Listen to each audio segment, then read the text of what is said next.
સૌથી પહેલા તો લાસ્ટ યર બજેટમાં પ્રણવ મુખર્જી સાહેબે 4.6 ડેફિસિટ આવશે એવું કહેલું, પરંતુ 2011-12ના માર્ચ મહિનામાં એવું લાગે છે કે ફિસ્કલ ડેફિસિટ 5.5 આવશે, જે આપણા ઇકોનોમી માટે બહુ ખરાબ છે. ઇન્ફ્લેશન આજે દેશને મોટામાં મોટો સતાવતો પ્રશ્ન છે. ઇન્ફ્લેશન કંટ્રોલ કરવા માટે ગવર્મેન્ટ ઘણી ટ્રાય કરી રહી છે, પણ હજી સુધી એટલી કોઈ કામયાબી મળી શકી નથી.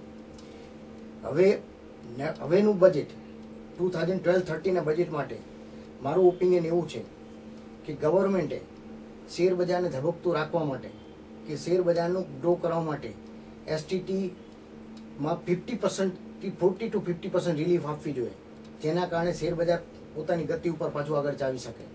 નંબર 2, ઇન્ફ્લેશન સતાવતો પ્રશ્ન હોવાથી ગવર્મેન્ટે ફૂડ માટે નાના ખેડૂતોને જે 4%માં 3 લાખ રૂપિયા સુધીની લોન આપે છે, એની અંદર 1% રિડ્યુસ કરી અને 3% કરવી જોઈએ, જેના કારણે નાના ખેડૂતોને રિલીફ થશે.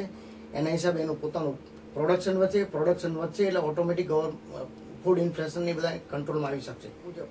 ગવર્મેન્ટે ઇન્ડિયામાં નફો કરતી કંપનીઓ જે CSR 1% આપી રહી છે એને વધારીને 2% કરવો જોઈએ, અને એની અંદર મોટામાં મોટી વધુમાં વધુ